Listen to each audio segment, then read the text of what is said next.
প্রিয় দর্শক, আজ আমরা আপনাদের নিয়ে যাব মুতার প্রান্তরে অবস্থিত মসজিদ দেখাতে, যা জর্ডানের রাজধানী আম্মান থেকে প্রায় 134 কিলোমিটার দূরে অবস্থিত। মুতা সৌদি আরব সংলগ্ন জর্ডানের দক্ষিণ পূর্ব সীমান্ত শহর। নবী করিম সাল্লাল্লাহু আলাইহি ওয়াসাল্লাম ইসলামের দাওয়াতপত্র দিয়ে 7ম হিজরিতে বসরা অঞ্চলের গাসসানি শাসকের নিকট হারিস ইবনে উমাইর রাদিয়াল্লাহু তাআলা আনহু নামক সাহাবীকে দূত হিসাবে প্রেরণ করেছিলেন। দূত মুতা নামক স্থানে পৌঁছলে শাসক সুরাহবিল ইবনে আমর গাসসানি তাকে শহীদ করে ফেলে। এর পূর্বে নবী করিম সাল্লাল্লাহু আলাইহি ওয়াসাল্লামের কোনো সাহাবী, কোনো দূত শহীদ হননি। এই সংবাদে নবী করিম সাল্লাল্লাহু আলাইহি ওয়াসাল্লাম 8ম হিজরির তার পালিত পুত্র হযরত যায়েদ বিন হারিস রাদিয়াল্লাহু তাআলা আনহু এর অধীনে 3000 সাহাবীকে গাসসানি শাসক সুরাহবিলের বিরুদ্ধে প্রেরণ করেছিলেন। সৈন্যবাহিনী প্রেরণ করার সময় রাসূলুল্লাহ সাল্লাল্লাহু আলাইহি ওয়াসাল্লাম তিনজন সেনাপতির নাম ঘোষণা করেছেন। তিনি বলেছেন, প্রথম দায়িত্ব পালন করবে যায়েদ বিন হারিস। যায়েদ বিন হারিস শহীদ হয়ে গেলে দায়িত্ব পালন করবে জাফর বিন আবি তালিব রাদিয়াল্লাহু তাআলা আনহু।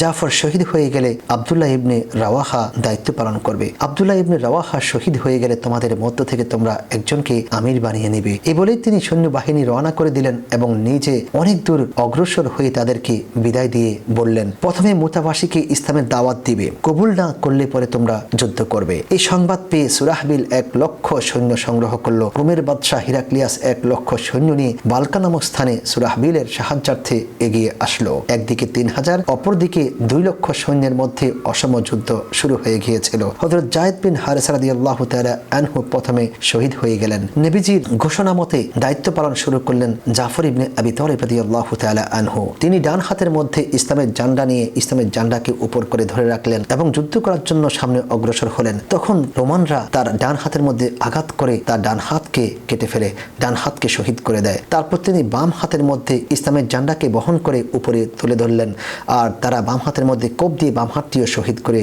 দিয়েছিল। প্রিয় দর্শক, শুনে আশ্চর্য হবেন যে ডান হাত বাম হাত শহীদ হয়ে যাওয়ার পর জাফর বিন আবি তালিব রাদিয়াল্লাহু তাআলা আনহু তিনি তার মুখ দিয়ে কামড়ে ধরে ইসলামের ঝান্ডাকে তার বাহু দিয়ে উপরে উঠানোর জন্য চেষ্টা করেছিলেন। পরিশেষে তাকে শহীদ করে দেওয়া হয়েছিল। জাফর ইবনে আবি তালিব রাদিয়াল্লাহু তাআলা আনহুর শাহাদাতের পর শহীদ হলেন আব্দুল্লাহ ইবনে রাওয়াহা রাদিয়াল্লাহু তাআলা আনহু। এই 3 সাহাবীর মৃত্যুতে মদিনায় শোকের ছায়া নেমে এসেছিল। রাসূলুল্লাহ সাল্লাল্লাহু আলাইহি ওয়াসাল্লাম 3 জন সাহাবীর জানাজার নামাজ তিনি মদিনা আল মুনাওয়ারায় পড়েছেন এবং তিনি বলেছেন, তোমরা তোমাদের ভাইদের জন্য দোয়া করো, তারা জান্নাতে প্রবেশ করেছে। প্রিয় দর্শক, আজকে আমরা এমন একটি গুরুত্বপূর্ণ জায়গা আপনাদেরকে নিয়ে এসেছি এবং গুরুত্বপূর্ণ জায়গা দেখাচ্ছি। এর পাশে যে মসজিদটি রয়েছে এটি হচ্ছে মুতার প্রান্তরে অবস্থিত এই মসজিদ। এই মসজিদের মধ্যে এখনো নামাজ হয়, 5 ওয়াক্ত সালাত হয়ে থাকে এবং এখানে অনেক মানুষ দূর দূরান্ত থেকে এসে থাকে এবং মুতার প্রান্তর দেখে তারা এই মসজিদের মধ্যে সালাত আদায় করে থাকে। প্রিয় দর্শক, আমরা অনেকেই এই মসজিদ জিয়ারত করি, এই মসজিদ ভিজিট করি এবং মুতার প্রান্তর ভিজিট করি, যেখানে সাহাবায়ে কেরাম অবস্থান করেছেন সেই জায়গাটিও ভিজিট করি। কিন্তু আমরা কি ভিজিট করার সঙ্গে সঙ্গে আমাদের ঈমানকে তাজা করতে পারছি? আমাদের ঈমানকে কি সাহাবী যায়েদ ইবনে হারিস রাদিয়াল্লাহু তাআলা আনহুর মতো করতে পারছি? আমাদের ঈমানকে কি জাফর ইবনে আবি তালিবের মতো করতে পারছি? আমাদের ঈমানকে কি